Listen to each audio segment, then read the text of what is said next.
శ్రీహ. ఓం స్వస్తి శ్రీ గణేశాయ నమః. ఓం మేధ దక్షిణామూర్తయే నమః. ఓం శ్రీ శంకర భగవత్పాదాః విజయంతే. ఓం ఓం సద్గురు అంతర్ముఖానంద వేదవేస భట్టారక జగద్గురు శ్రీకృష్ణ పరంబ్రహ్మణే నమః. బ్రహ్మసూత్ర శంకర భాష్యం భూమాధికరణంలో 9వ భాగం కంప్లీట్ అయింది. 9వ భాగంగా చెప్పుకున్నాం మొన్నటి వారం. అది చాలా కాలం అయింది. మళ్ళీ 10వ భాగంగా ఇప్పుడు చెప్పుకున్నాం. నిన్నటి భాగంలో ఒక ప్రాణం గురించి చెప్పిన ఉపదేశం విని నారదుడు మౌనంగా ఉండటం చూసి సనత్ కుమారుడు తానే అతనికి వికారావృతమైన విషయం, కార్యము అసత్యమైన విషయం గల ప్రాణం విజ్ఞానం చేత ఒక అతివాదిత్వం కలుగుతుందో అది అనతివాదిత్వం అవుతుంది. ఎవడైతే సత్యం చేత అతివాదం చేస్తాడో అతడే అతివాద అవుతాడు అని బోధిస్తాడు. ఇక్కడ సత్యం అంటే బ్రహ్మని, అదే పరమార్థమైందని కదా. సత్యం జ్ఞానం అనంతం బ్రహ్మని మరొక శృతిలో కూడా చెప్తున్నాడు కదా. ఈ విధంగా బోధించబడింది కాబట్టి నారదుడికి సోహం అని సోహం అనే పదం చెప్పి, పూజ్యుడా నేను సత్యం చేత అతివాదం చేస్తానని అలా ప్రవర్తించినప్పుడు అతనికి విజ్ఞానమైన సాధనాలు పరంపర ఎన్ని చెబుతూ కూడా భూమను ఉపదేశిస్తున్నాడు అన్నమాట. ప్రాణానికి పైన సత్యాన్ని గురించి చెప్పదగిందిగా ఏది పేర్కొనబడిందో అంటే ప్రాణాన్ని పట్టుకుని మనం ప్రాణాపాన సమాయత్యం చేస్తేనే అప్పుడు పరబ్రహ్మను పట్టుకోగలుగుతామని చెప్పినట్టు చెప్పదగినగా ఏది పేర్కొనబడిందో ఇక్కడ భూమని చెప్పబడుతున్నది కూడా ఆ పరమాత్మ పట్టుకున్నదని తెలుస్తుంది. అందువల్ల ఇక్కడ ప్రాణం కంటే కూడా అధికమైంది భూమ అనే ఉపదేశం ఉంది ఇక్కడ.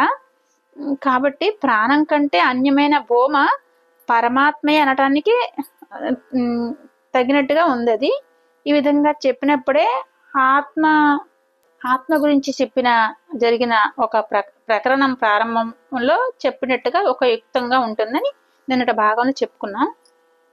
ఇప్పుడు 10వ భాగంగా చెప్పుకుంటున్నాం. భూమాధికరంలోనే 10వ భాగంగా చెప్పుకుంటున్నాం. ప్రాణ ఇది. ఇక్కడ ప్రాణమే ఆత్మగా వివక్షితమని చెప్పడం కూడా కుదరదు. ప్రాణానికి ముఖ్య వృత్తి చేత ఆత్మత్వం లేదు కదా. ప్రాణశబ్దం లక్షణ చేత ఆత్మనే అర్థాన్ని బోధిస్తే బోధించవచ్చునేమో కాని అభిధ చేత బోధించదు కదా అని అర్థం. నాణ్య పంద విద్యతే యనాయ అని మరొక శృతిలో కూడా చెప్పినట్లు పరమాత్మ జ్ఞానం వల్ల తప్ప మరి దేని వల్ల శోక నివృత్తి లేదు కదా. తం తారయతు అని ఉపక్రమించి తస్మే సనత్కుమార అంటే సనత్కుమారుడు నశించిన పాపాలు గల ఆ నారదునికి తపస్సు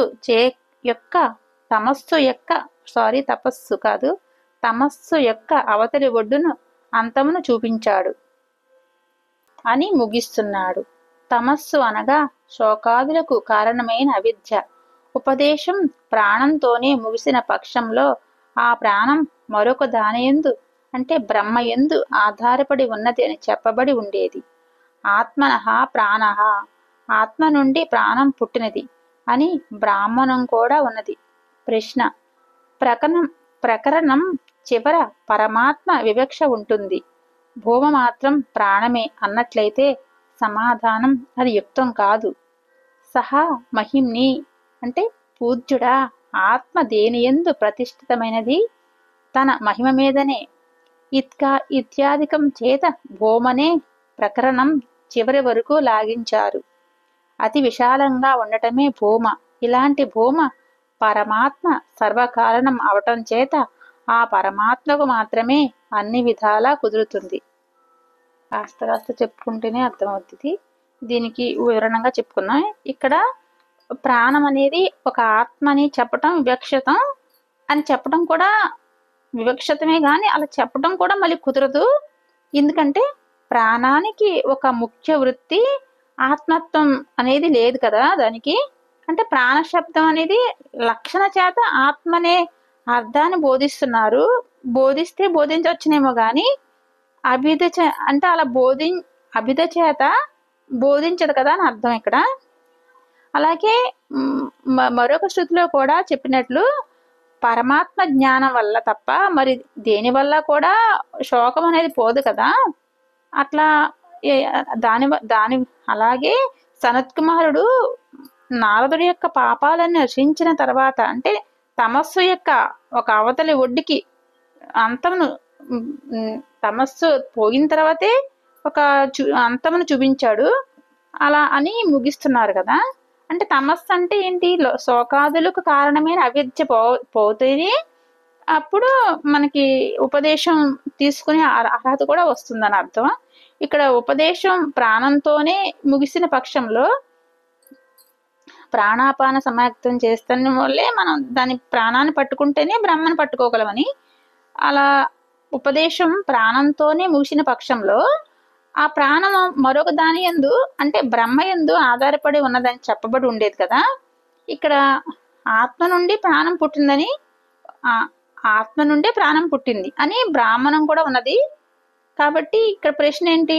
ప్రకరణం అనేది చివర పరమాత్మ అనే వివక్ష ఉంటుంది, భూమ మాత్రమే ప్రాణమే అన్నట్లయితే సమాధానం అది యుక్తం కాదు కదా. ఇక్కడ పూజ్యుడా ఆత్మ దేని ఎందు ప్రతిష్ఠితమైనది అని, అది తన మహిమ మీదని అని చెప్పారు కాబట్టి ఇలా భూమనే ప్రకరణం చివరి వరకు అలా లాగించారు కాబట్టి ఇలా అతి విశాలంగా ఉండటమే భూమ అంటాం. ఇలాంటి భూమ పరమాత్మ అనేది సర్వకారణం కాబట్టి అవటం చేత ఆ పరమాత్మ మాత్రమే అన్ని విధాలా కుదురుతుంది, ప్రాణానికి మాత్రము కాదు, ఆత్మ నుంచే ప్రాణం వచ్చిందని వివరంగా మళ్ళీ చెప్పారు. ఇంకా ఇష్ట భాగంలో మళ్ళీ చెప్పుకుందాం. ఓం శ్రీ గురుభ్యో నమః. సర్వం శ్రీకృష్ణార్పణమస్తు. భూమాధికరణంలో 10వ భాగంగా చెప్పుకున్నాం.